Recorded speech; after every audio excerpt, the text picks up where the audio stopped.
Hello, today's topic of our discussion is modes of discharge of contract. So let us discuss first two modes of discharge of contract, that is discharge by performance and discharge by mutual consent. A contract is said to be discharged when both the parties to contract perform their respective obligations arising under a contract within the time and in the manner as stipulated. Parties to contract must perform or offer to perform their respective promises under Section 37. But when one party tenders that when he attempts to perform his performance and the other party refuses to accept a valid tender, the party offering the performance is discharged and gets right of action against the other party who is guilty of breach of contract under section 38. Thus, the performance of contract, which is the most usual mode of discharge of contract, may either be actual performance or attempted performance, that is known as tender. Second mode of discharge of contract is discharge by mutual consent. The performance to a contract by mutual consent or agreement may discharge a contract. Section 62 and Section 63 may be noted in this regard. Section 62 provides three different modes of discharge of contract by novation. First is by novation, second is by alteration, and third is by rescission. Section 63 further provides another three modes or ways for discharge of contract. Number one, remission, second is waiver, and third is merger. So let us discuss novation.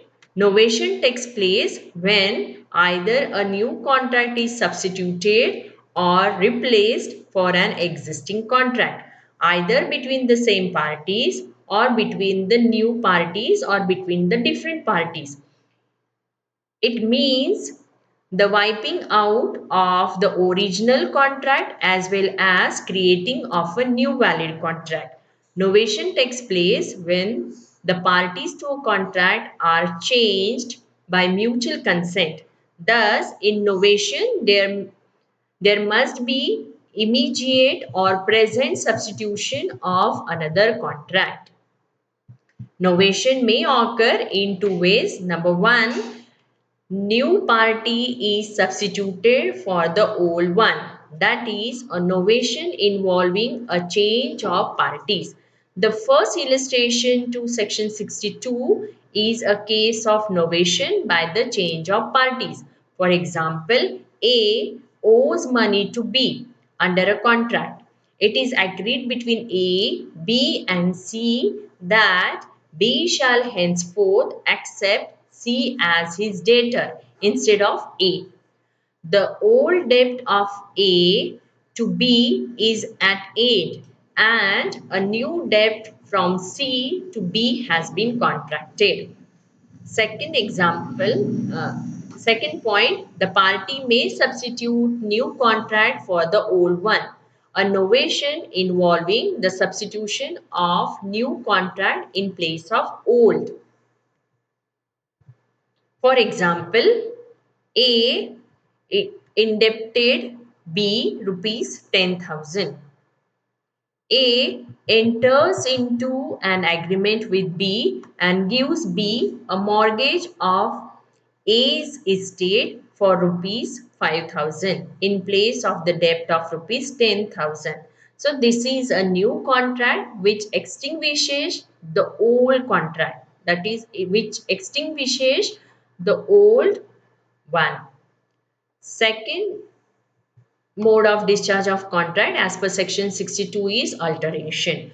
Alteration of a contract may take place when one or more of the terms of the contract is or are altered by mutual consent or mutual agreement of the parties to the contract. In such a case, the old contract is discharged.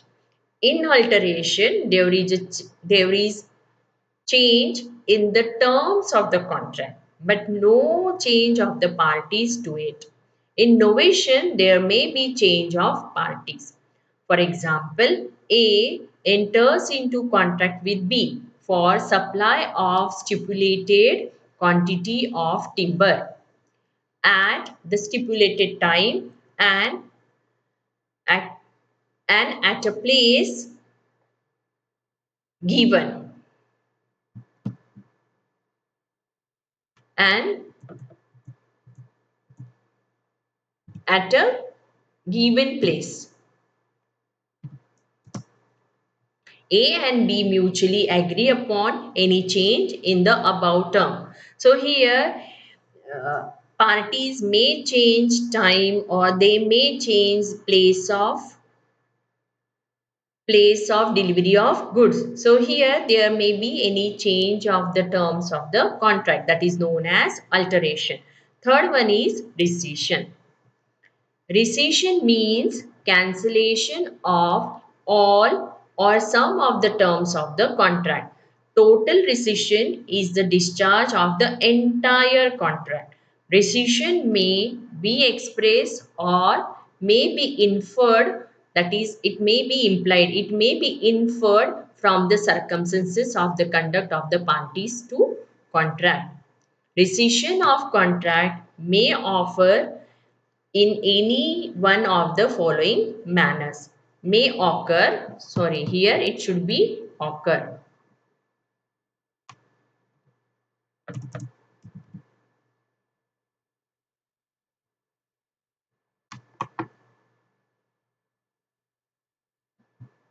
The first one is by mutual agreement between the parties to contract. For example, A agrees to supply certain garments of a particular design to B within a year. In meanwhile, the design goes out of fashion. A and B may resign, that may cancel the contract. That is by mutual agreement, contract may be discharged. Second one is where one party fails in the performance of his obligation, the other party may resign the contract. Further, without prejudice to his right to claim compensation for breach of contract. For example, A agrees to supply certain goods to B on 15th June, and that B shall make the payment on 10th July. A fails to supply the goods. Here, B may resign the contract and need not pay the price.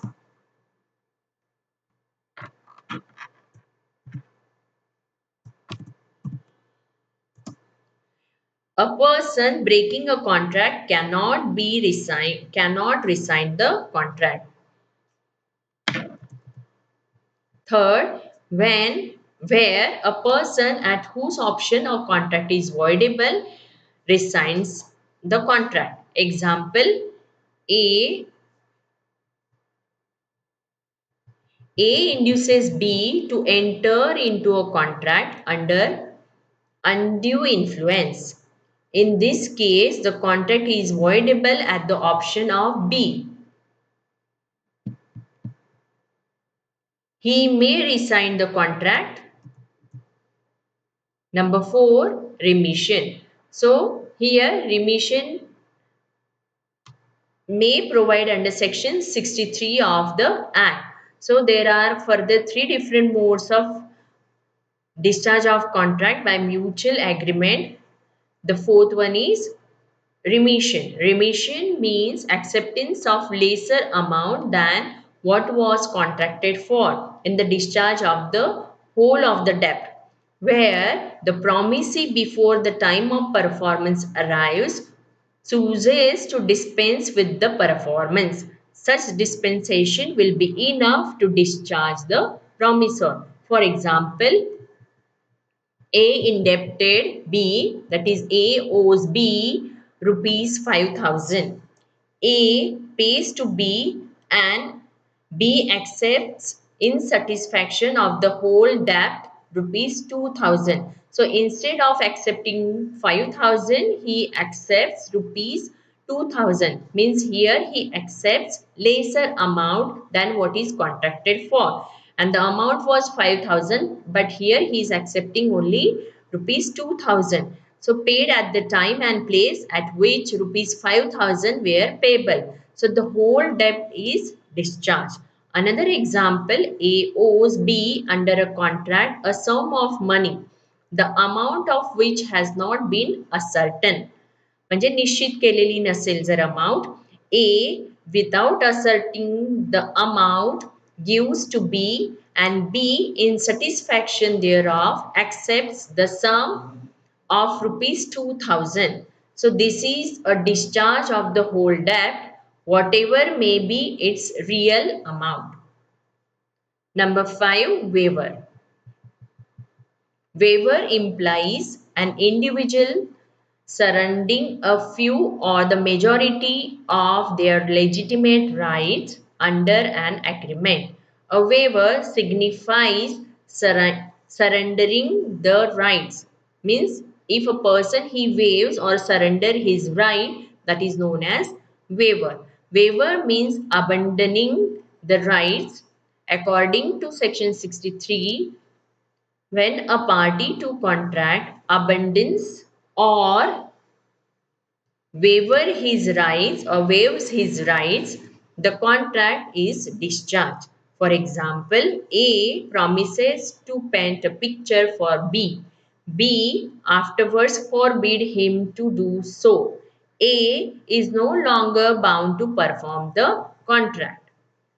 The next one is merger. The contract may be discharged by merger by mutual agreement. Merger means that is the combination of two rights or two things into one. Merger of superior right into an inferior right. For example, when a higher security is accepted in place of lower security, inferior or lower security vanishes or merges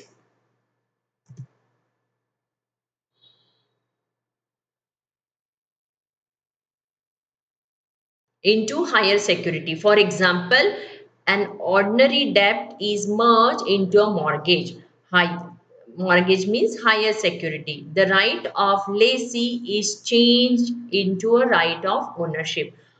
Another example we can see here, a man holds property under a lease or under a lease or on rent, for example. Subsequently, he buys that property. Now, his rights as lessee or his rights as tenant vanishes.